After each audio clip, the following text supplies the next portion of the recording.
Bonjour tout le monde. Hello, everybody.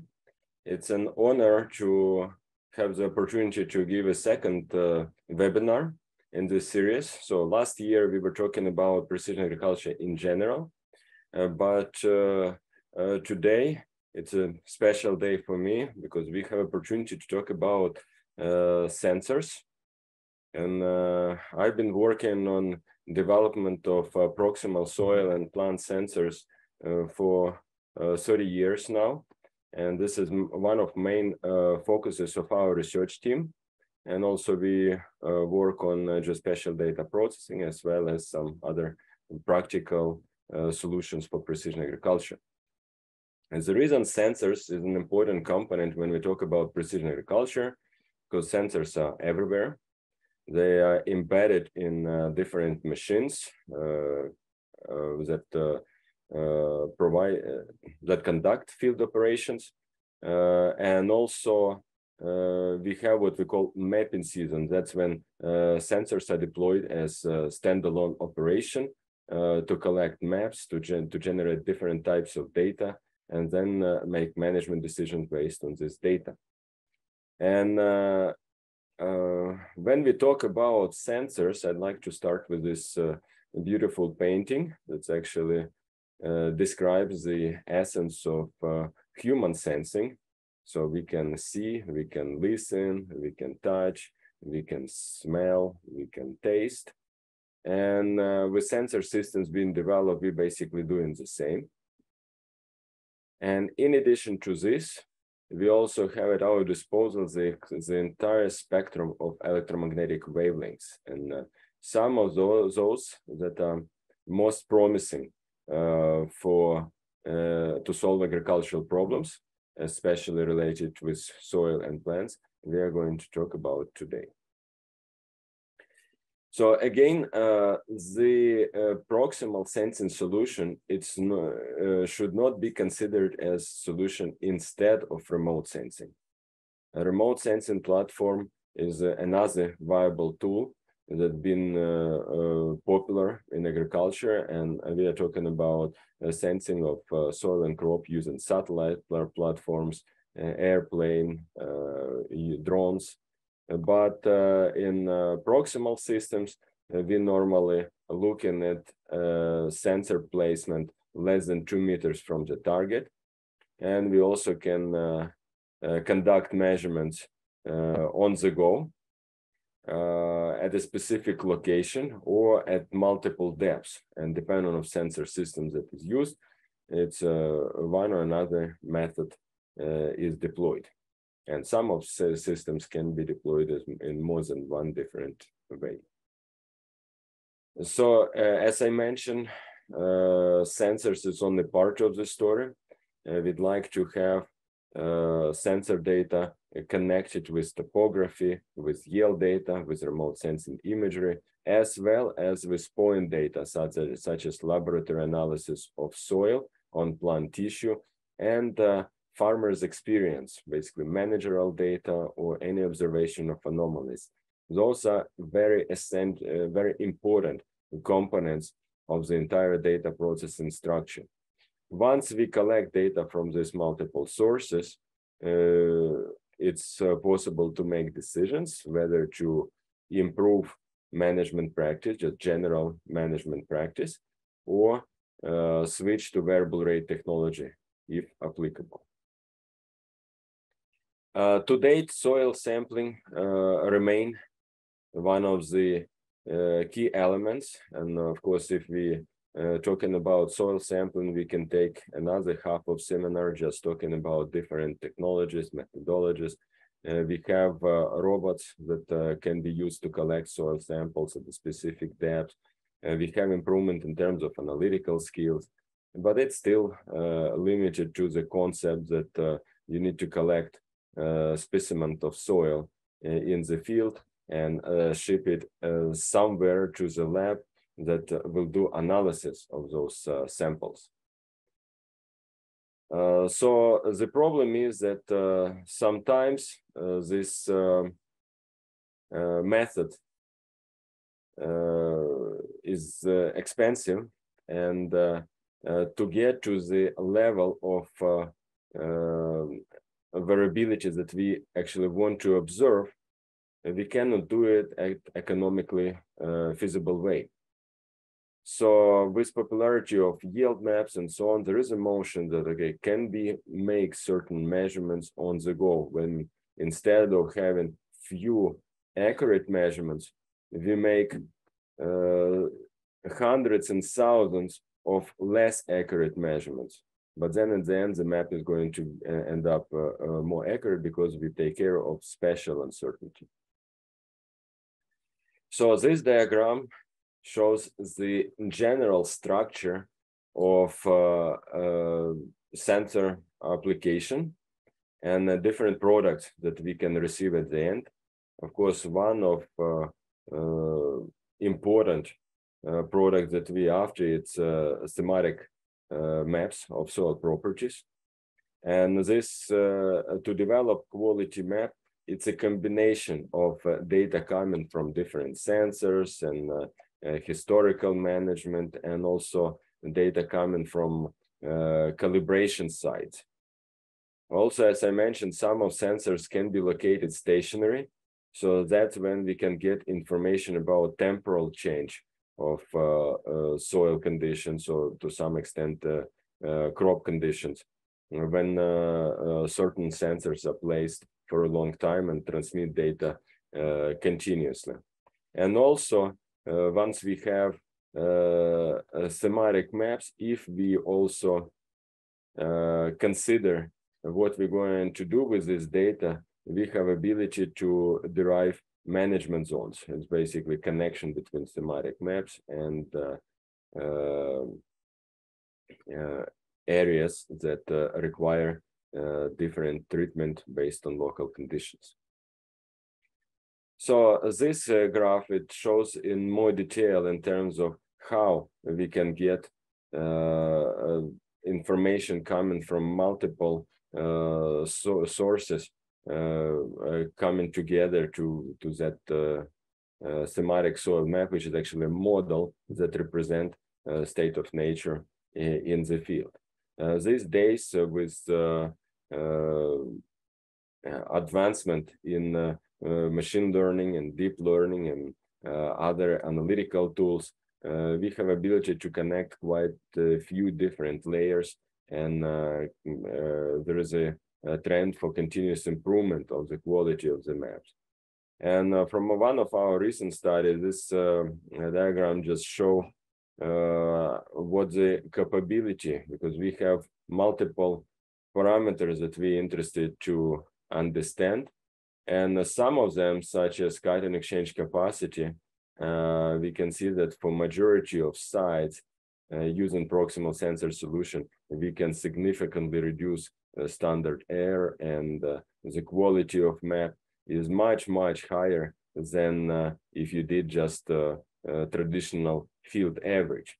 Or some other properties, for example, plant available nutrients like potassium, the situation is not as great.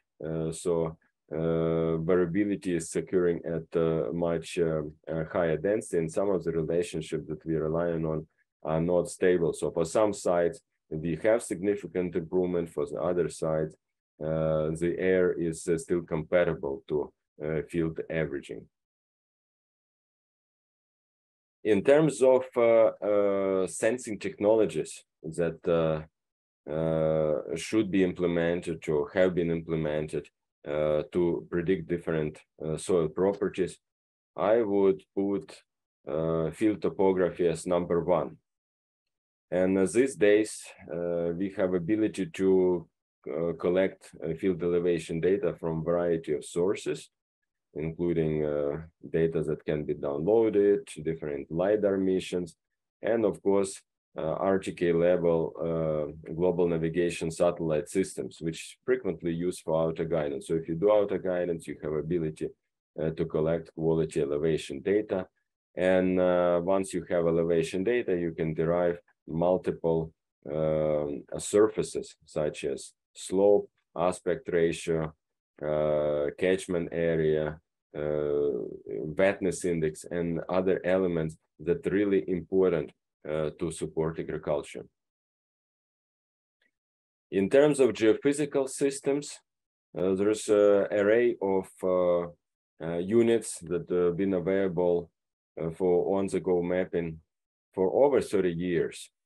This method is called the galvanic contact resistivity method, and it involves at least 4 electrodes that have to touch the soil and basically measure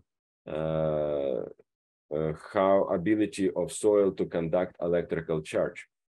And you see more than 4 electrodes in each of these examples because the distance between electrodes actually defines the depth of investigation. So having multiple units gives us the ability to understand soil profile, which is also has influence on water storage and nutrient storage potential of the soil.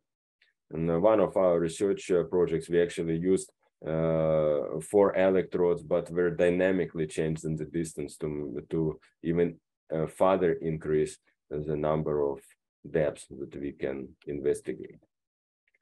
Electromagnetic induction instruments is another family of instruments that also quite popular for on-the-go soil sensing.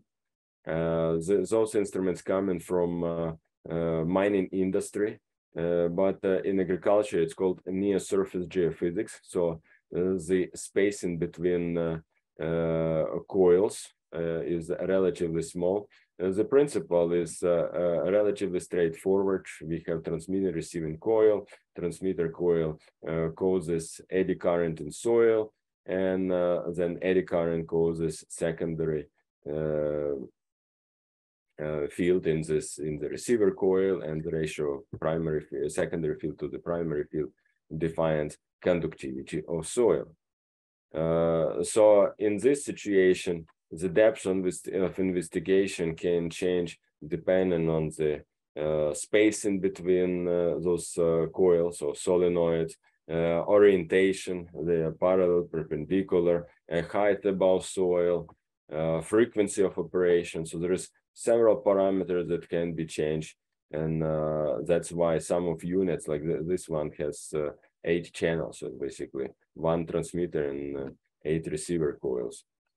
In one of our research, we used just a simple 2-pair system, and we're changing the angle. So it's also affect the depth of measurement. So it's scanning by the and changing of angular position. Also, from the same family of geophysical instruments, I'd like to mention capacitively coupled resistivity method. It's a capacitor sensor, but in this situation, the dielectric media is actually insulation of those transmitter or receiver, and there is a single cable inside, and soil works as another plate of capacitor. So that's why signal can be translated to the soil, and also distance between transmitter and receiver, so can affect the depth of measurement. And again, based on these measurements, we can obtain data related to resistivity or inverse orbit conductivity of soil. This is our mapping system that we use in our research and demonstration project. So we use an 4-sensor electromagnetic induction instrument. We have our base for RTK GPS. So with this unit, we have ability to get 4 maps of electrical conductivity plus elevation at the same time. And also we have another unit that I'm going to talk about later to make some in situ measurements at specific locations. What can we get from this? There is many different interpretation of apparent electrical conductivity. One has to remember that the first property that affects electrical conductivity, it's salinity. That's why those sensors been most popular in the areas where salinity is a problem. But in areas like northeast of North America, where we have substantial water and so on, this signal have been mostly affiliated with soil series. And it's been used quite successful to fine-tune original soil survey maps. So soil survey maps show where we have different types of soil in a specific field. But the boundaries, they never match the actual boundaries. With high density data like electrical conductivity, we can easily see each shape, like curved loop, like for example here, this area, it's actually much smaller, this area is about the same, etc. It's relatively, like this area, it's actually continuous into the northeast. So there is no end of the soil series, it spills to another field. Another important use is to relate electroconductivity maps with yield. If your yield continuously, your yield map continuously displays area with high yield or low yield, and it's related to electrical conductivity, one could speculate that it's soil-induced variability. So then we can talk about site-specific management to reduce inputs or boost productivity in some other areas. So we already have that capability. But if electroconductivity maps and yield map don't have any relationship, that means that yield reduction is caused by some other factors, perhaps management, fertility requirement, etc. So something also need to remember. When we're talking about, when I mentioned that capacity will coupled resistivity, I was talking about non-traditional capacitor. So we had one conductor, we have isolator around, and we have soil working as another capacitor. But if we switch that circuit around and we're talking about two capacitor plates, like in this situation, it's upper and lower plate, and the one in the middle, it's the second plate, then soil become that media. And what we know about capacitance, it relates to the electric constant of the media. The electric constant of the media indicates how well that media can accumulate electrical charge. And that ability to accumulate that electrical charge is directly related to water content. So basically, we have a quite traditional soil moisture sensing approach that's been used in other industries like capacitor sensors that they used on most of yield monitor systems to measure moisture of grain. So the same way we can get soil moisture. And also it's more related to volumetric water content. We've done some calibrations and we can also predict gravimetric moisture content in some conditions. And this exact example actually shows a very flat field with a little bit of sand patch here. So naturally it's dry. But what's interesting, we can see all the waterways that, that appear in the field. Those little waterways, like they can be small right now, but with time, they can get deeper and become more problematic. Also, I'd like to mention ground penetrating radar. It's important tool, especially when we are looking at, for example, depths of peat soil or any type of infrastructure. Recently, there were a lot of work on investigation of quality of drainage, so we can identify malfunctioning tiles using this tool. Spectral measurements. So we can have the entire webinar on spectral measurements. Of course, I'm jumping ahead of myself, showing this spectrum of plants. That's quite interesting, like a lot of features that can help us identify biomass, chlorophyll content, and other parameters. Soil spectra is not that exciting, especially if we're considering visible near-infrared spectrum, which is one of the most popular technique right now. But still, we're looking at values that are directly related to color. Color is related to organic matter and carbon and all the relative parameters. So with proper analysis, we can tackle, again, soil series, soil texture, organic matter, water content, all at the same time. So there's several different options, and here is object mapper from various technologies, but there's precision planting has another system. And both of these companies also produce on-the-go soil moisture sensor that's also based on capacitor. So you can have this working on your planter or as a standalone operation. It's actually quite useful technology. In terms of hyperspectral measure, that's when they actually can look at multiple wavelengths, like over 100 wavelengths, and do some of the advanced spectral analysis technique. Crystal Labs is a good example. It's a Quebec company that built this portable probe that does 360-degree integration of soil reflectance from borehole. When we did a little project with that probe, it's an automatic system that actually creates the hole, inserts the probe, collects all the data, and then retrieves. So it's vehicle mounted. It's a very ergonomic way of collecting spectral information. Also in our group, elsewhere in other parts of the world, people were excited about mid-infrared spectroscopy.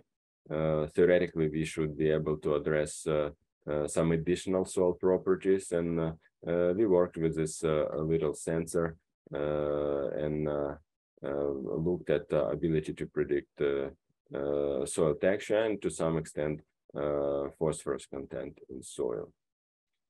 LaserArc, it's a product by Logiac, another Quebec company, that using laser-induced breakdown spectroscopy. It's a lab method, but also quite efficient in terms of time and reliability of spectral collection. It's basically compacted and dry samples.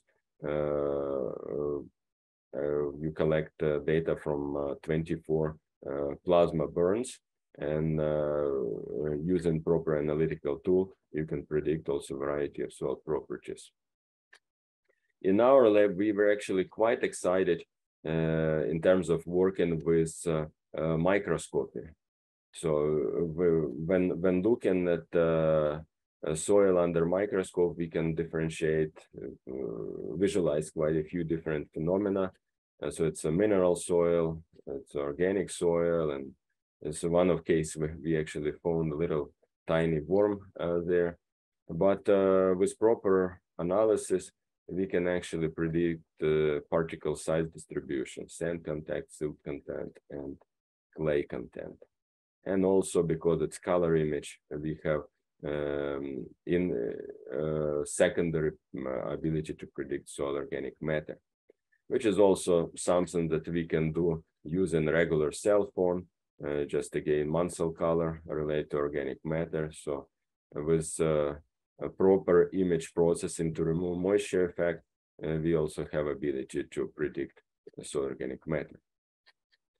Another Canadian company that's important to mention, Soil Optics.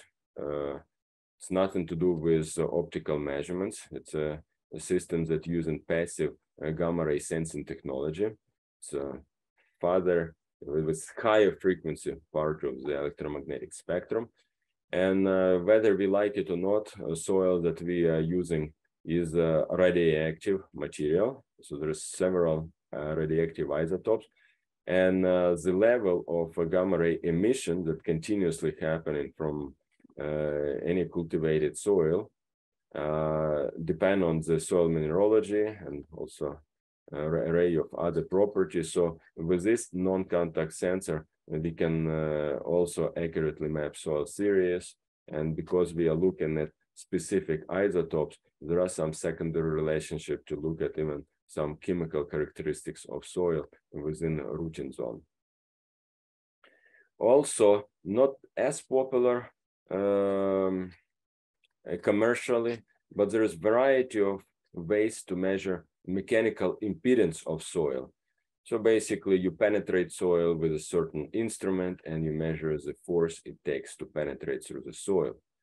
So, and with this type of methodology, you can also see a difference in soil types and so on. But most important, it's compaction, especially artificially induced compaction. Like in this map, we can clearly see the road that was removed like 10 or so years before we did the mapping, but we can still see it on the map.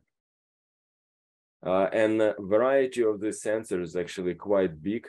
The idea here is that how can we predict mechanical resistance at different depths? So some units use multiple sensors, some use different models to predict this. In one of our research projects, we actually put multiple sensors on a deep ripper. So this system is designed to adjust its own depth to make sure that we remove that hard pan if present and don't go deeper than that. So, and there are quite a lot of companies and researchers working in this area, how to save energy by optimizing teach and practice. Also, some people recommend this for being deployed before you switch to continuous no-till system. So basically preparing soil to that transition. Other mechanistic sensors using microphone. So something that been noticed that when you have metal interacting with soil, the sound that you hear is quite different depending on the soil. Like sand, it would be very, very high pitch, and then clay would be more calm. So basically, some of my colleagues been working on sensors to recognize hard pan and also soil texture using microphone. And another way to look at soil is permeability sensor. So in this situation, you continuously pump air into the soil through the orifice and measure resistance of air, and that would relate to soil porosity. So it's also describe soil tilth, etc. Of course, chemical measurements is the most prestige area to work with. So there's some of prototypes that do actually extraction of chemicals in field conditions with my colleagues from Sweden and Australia. There's still some work done in this area. One of our early prototype was basically chemical lab on the wheel. So you take soil, you mix it with extraction solution, you're using ion selective electrodes or ion selective feed effect transistor, and then you it's done in continuous manner. This is one of the first prototypes to measure soil chemical soil properties directly on wet soil, and it can be done using mobile sensor platforms through various technologies. Basically work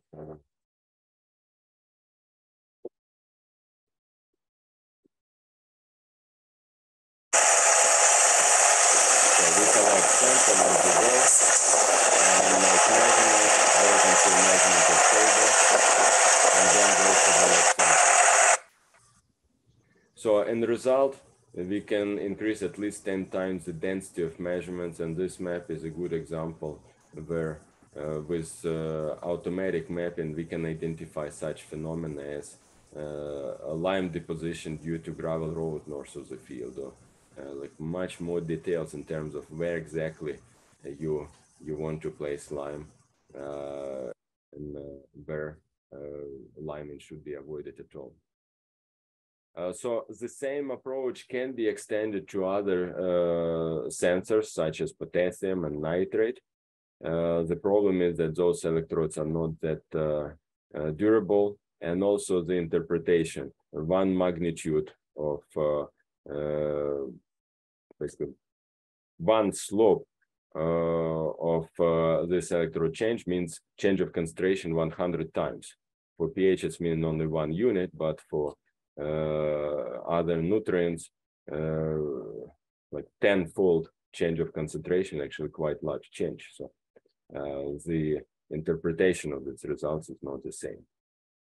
However, it's still a viable technique, and in terms of nitrate measurement, we can argue that having a rapid estimate of nitrate with less accuracy is more important than having estimate from the lab, because as we know, if sample is not handled well, then the nitrate measurement will be different when it actually gets to the lab. So we build this manual probe that also can be used on the spot to make rapid measurement.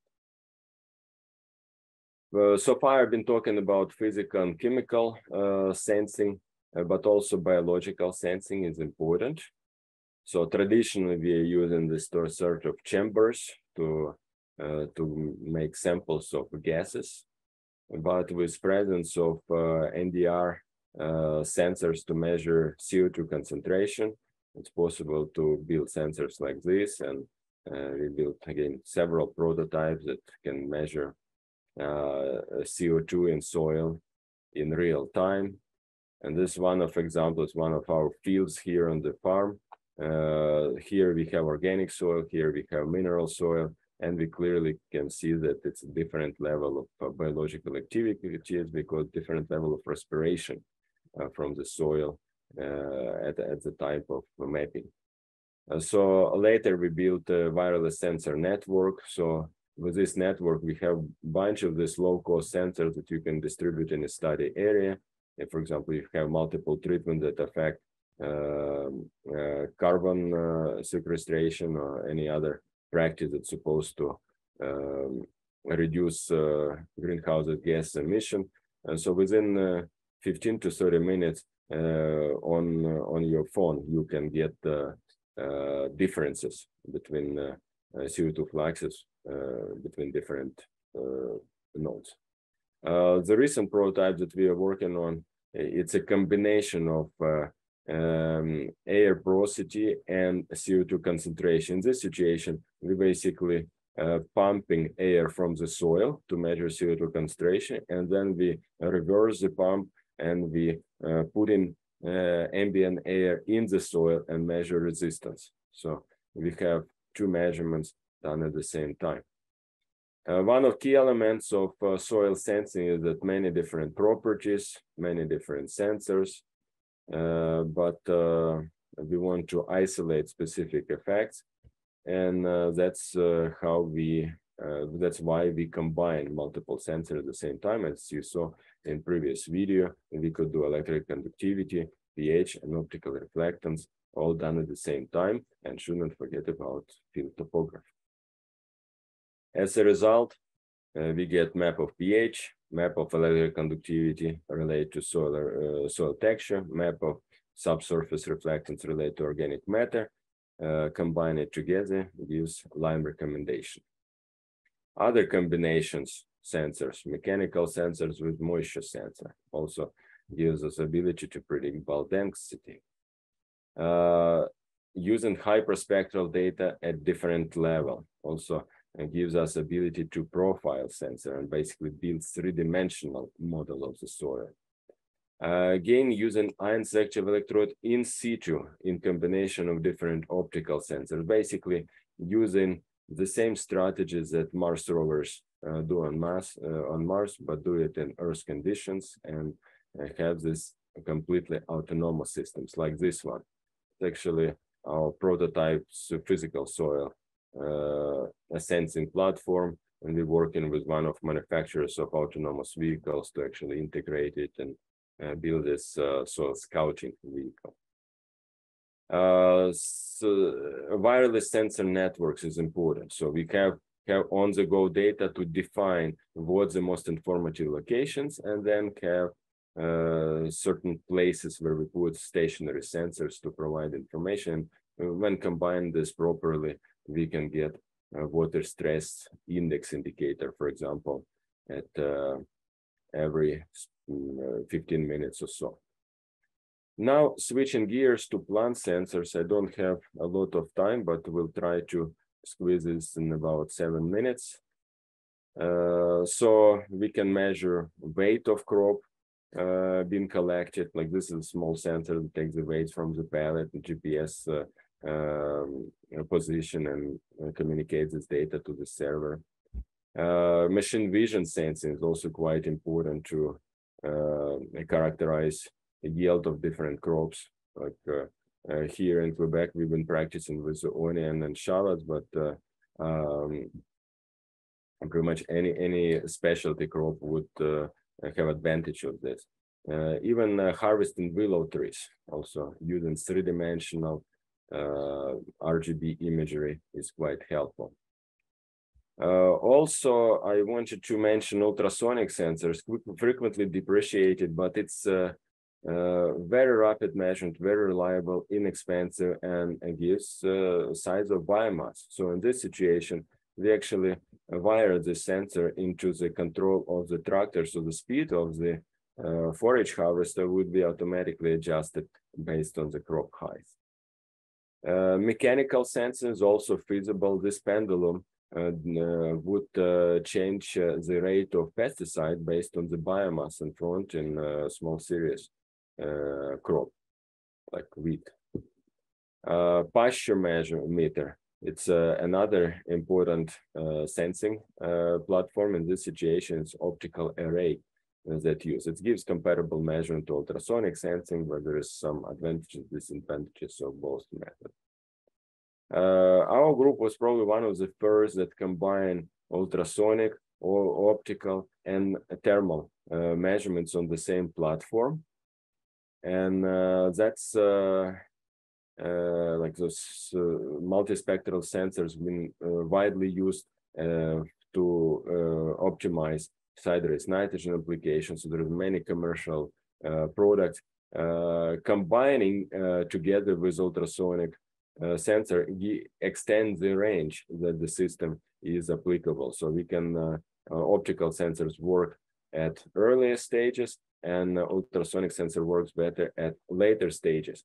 And if you really want to go to even early stage, then of course it's fluorescent sensors. Those are still relatively expensive, but there is evidence that those measurements can correlate with, for example, nitrate stress at very early vegetation stage, like on corn, we've seen report from 2 to 4 leaves, which is very early.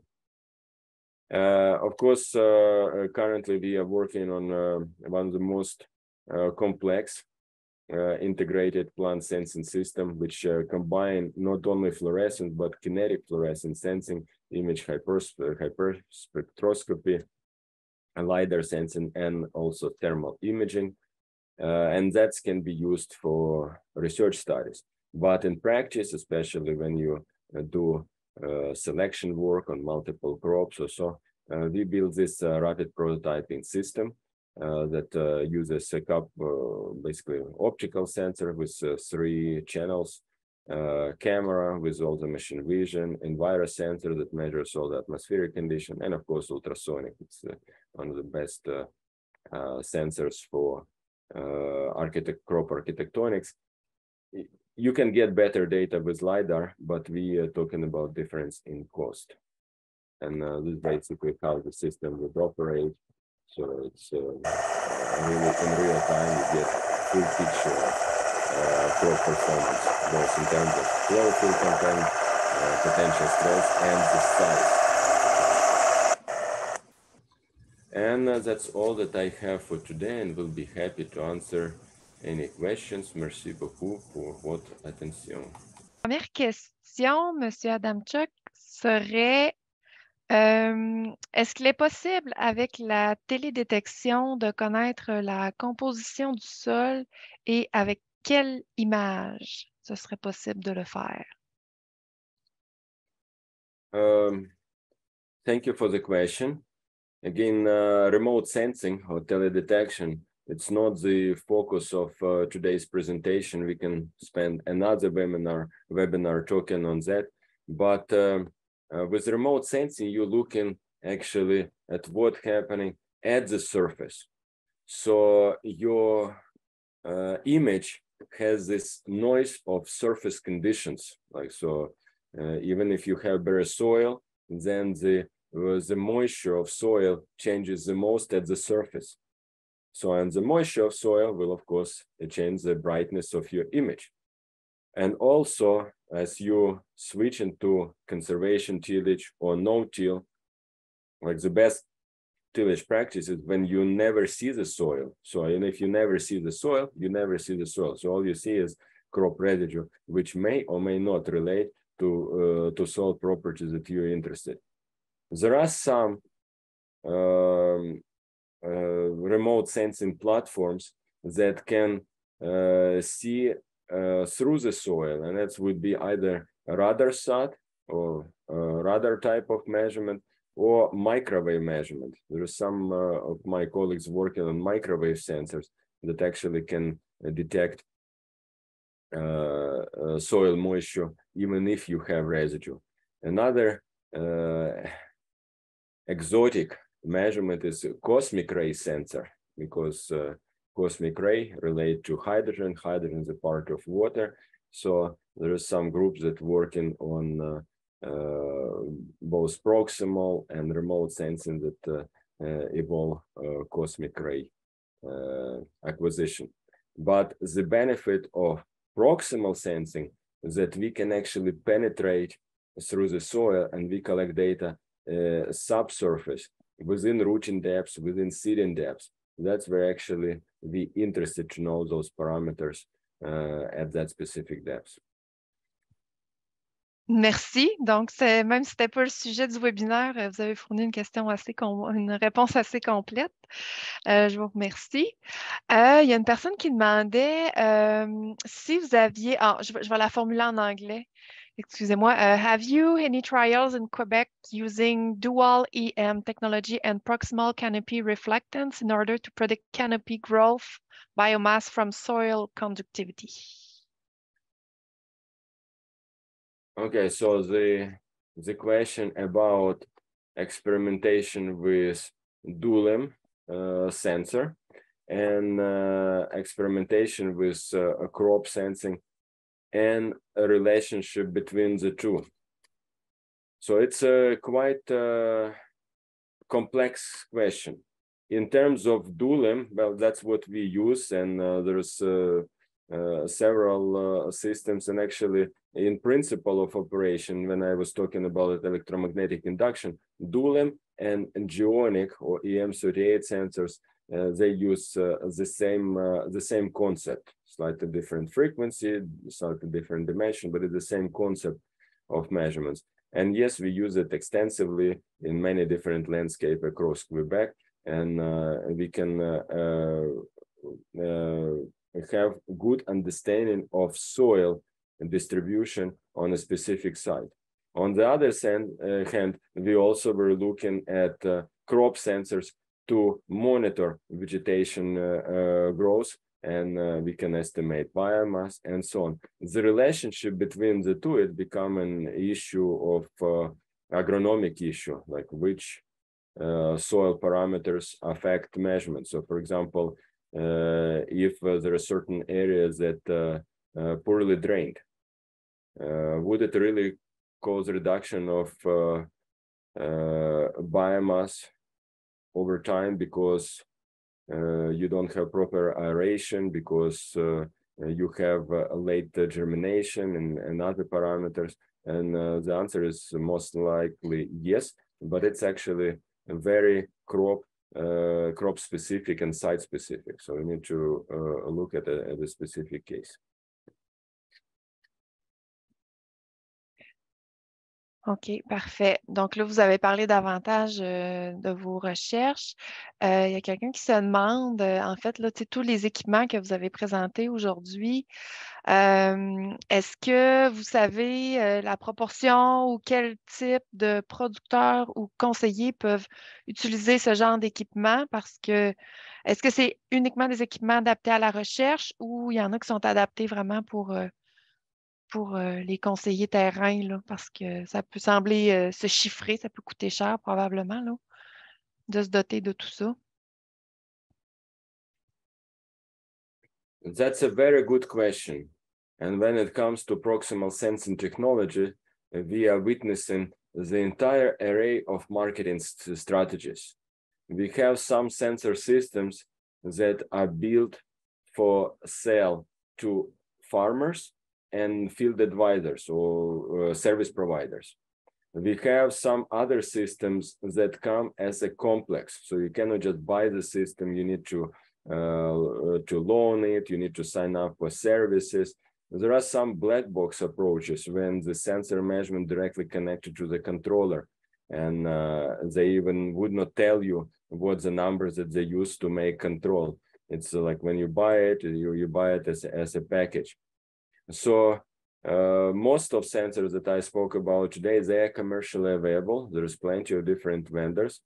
Some of them don't cost as much, so you can even as a small farmer you can still purchase it, but some sensors they normally purchased by a service provider, and then it's becoming part of agronomic service to collect this information and